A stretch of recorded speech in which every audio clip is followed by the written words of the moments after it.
Now Thiago Silva passing it over to Poli. He gets it back. Our captain smashes it from 40 yards out. Insane goal from Thiago Silva. The goal of the season. 15% off. Yes guys, 15% using the code Johnny on FIFACoinZone.com. The link is in the description below. Get some coins for team of the season. Hey, assistant coach, how are you guys doing? It is me, CaniSports, and welcome back to the AC Milan career mode. Today, we get a new transfer into the team. In the last episode, you guys voted, and most of you assistant coaches said, go ahead and get the right back Serge Aurier into the team, and he is the guy that is joining into our squad. Really looking forward to use him. Didac Villa is going plus 6 million for Serge Aurier, who already seems to be one of the best right backs in the game. His stats are just insane. He's great moving forward, he's good at defending, he's 5'9" tall, which is a bit small, but still that would be enough, I think. And then also we had a request from Mbaye about his wages. Guys, if you could go ahead and smash over 1,200 likes, that would be so much appreciated. You guys love the AC Milan career mode. It is the one that gets the most views on my channel, and I really want to thank you guys for that. But now we are offering him the new contract. 60k is what he wants, which is a lot in my opinion for Mbaye. He normally like 79 or 80 rated players get like 60k, but Niang already wants it because he knows that he has the potential to be special. Yes, we have 3 players with potential to be special in this team: Mastur, Niang, and Keita. I don't know why Keita has it, I don't know why Niang has it. Actually, with Niang I know it, because he has been loaned out. We called him back from his loan. That's the reason why he is now on potential to be special. Today's first game was in the cup, in the Italian cup, and we were playing with the best starting lineup possible, except that Pastore was still missing. He's still injured, and hopefully he'll be back soon. Our opponent is Genoa, or Genoa, I don't know how to pronounce their name, but this team definitely was really weird to play against. They started off really nicely with some good passing play, and then Fred Fatsidis was through and he actually took the shot, but that was going wide. Really lucky for us, because that was an insane attack from our opponent. Now they are trying to dribble inside the penalty area once again. Rincon with the pass over to the right hand side, and there is the first goal of this match. We already conceded in the 9th minute, and that is something I could not take. Aubameyang getting the pass. Now he has some space, he takes the shot, but he doesn't hit the target, and it's still 1-0 for our opponents, and we are playing at home. I could not lose this game. This is the cup match, man. I just had to concentrate a lot more. Now we are starting a proper attack, boys. It is Douglas Costa starting off with the skills, just going over the halfway line, passing it to Aubameyang. He has some space, tries to cut inside, loses the ball, and it's Roberto Firmino picking it up in the 45th minute, scoring an amazing goal. And that is such a nice way to come back into the game. An equalizer scored by the Brazilian center attacking midfielder, who hopefully will finally grow again. I really hope that after we loaned him out and called him back,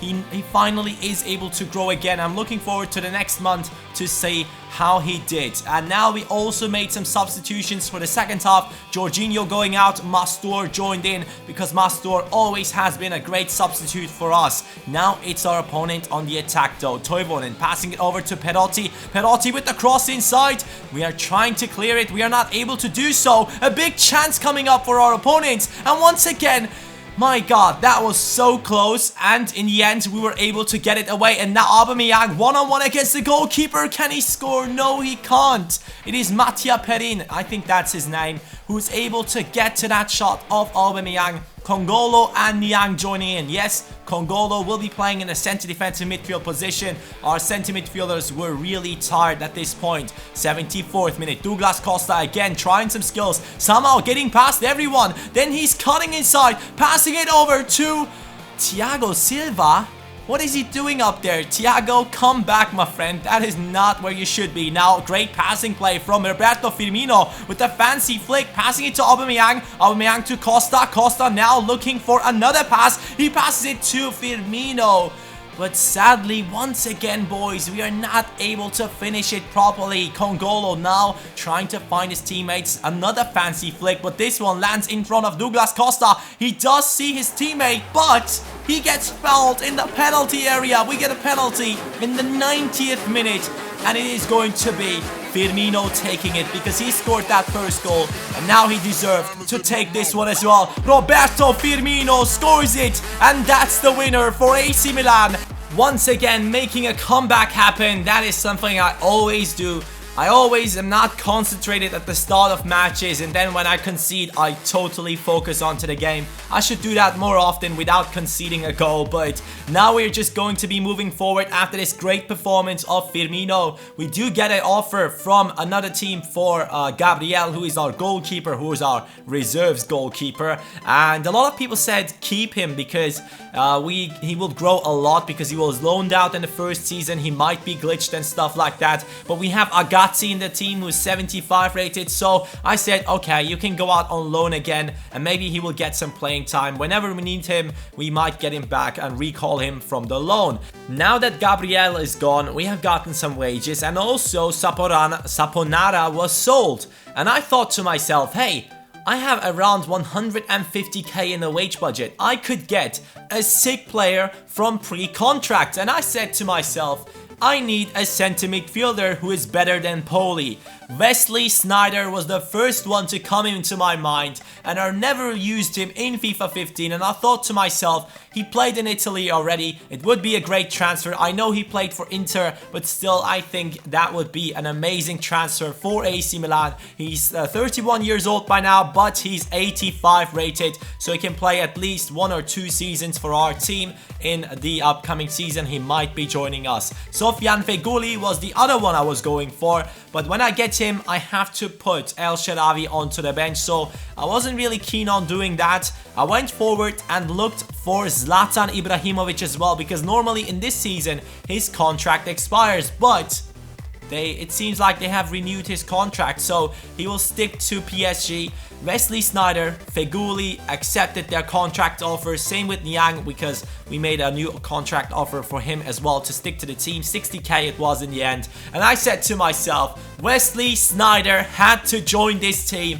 Wesley Sneijder from Galatasaray, a sick Dutch player, is joining our team. I'm really looking forward to have him in the squad next season. Poli will be a great backup, and I believe he will be happy with that. But Sneijder will be playing in the starting 11 alongside Pastore, and that will be a great partnership in my opinion. Pastore, the one that is able to make good passes, and Sneijder obviously an amazing long shot taker, so we'll probably abuse that in the next season. Looking forward to that.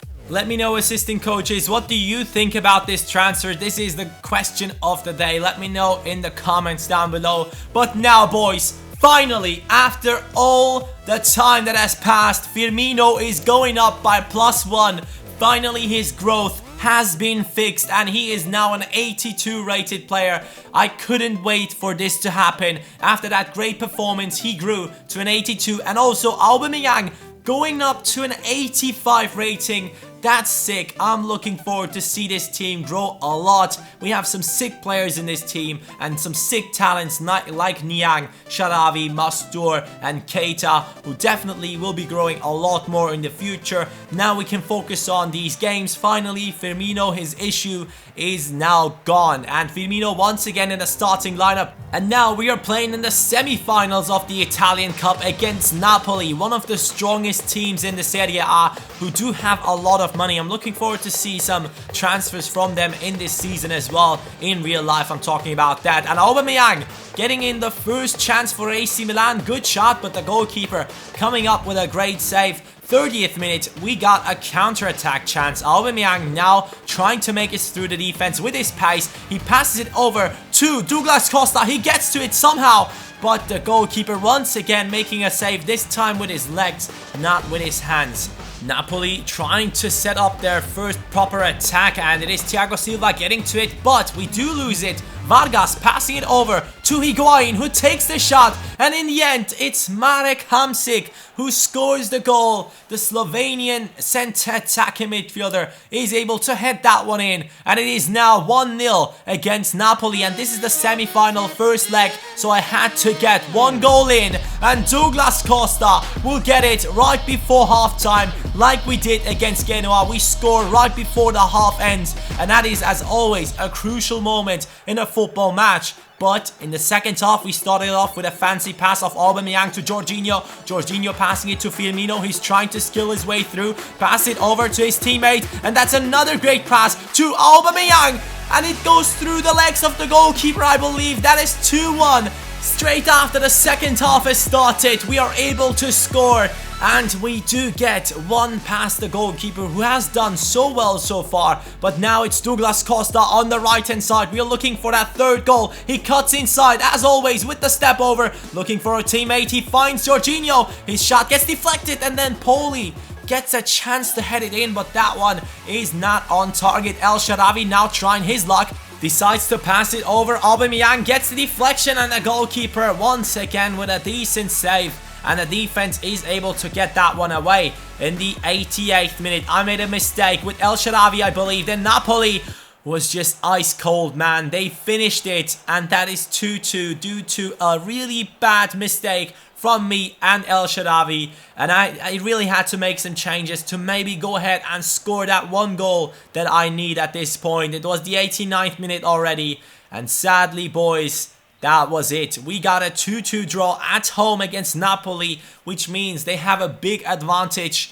in the upcoming game, which will be the second leg in the semi-final of the Italian Cup. In the first season, we have not been able to win the cup as far as I can remember, and in the second season, we are already struggling against Napoli. In the away game, we'll have a really strong team waiting for us and playing at their home ground. At this point, we had to play against Livorno, who were at the bottom of the league, at the bottom part of the league, and we simmed that game with our youngsters, and we got, come on, we got a win. It is a 2-1 win for Milan. Niang and El Shaarawy scoring, and El Shaarawy, it's always nice to see him scoring, man. I really love to see this guy perform well, just like I do with Firmino. And after that, we got some good messages. Janet Erkin back from his injury, and I do believe that Pastore is also back from his injury now. Right now, we are in first place. We do have 55 points. Juventus is 9 points behind us.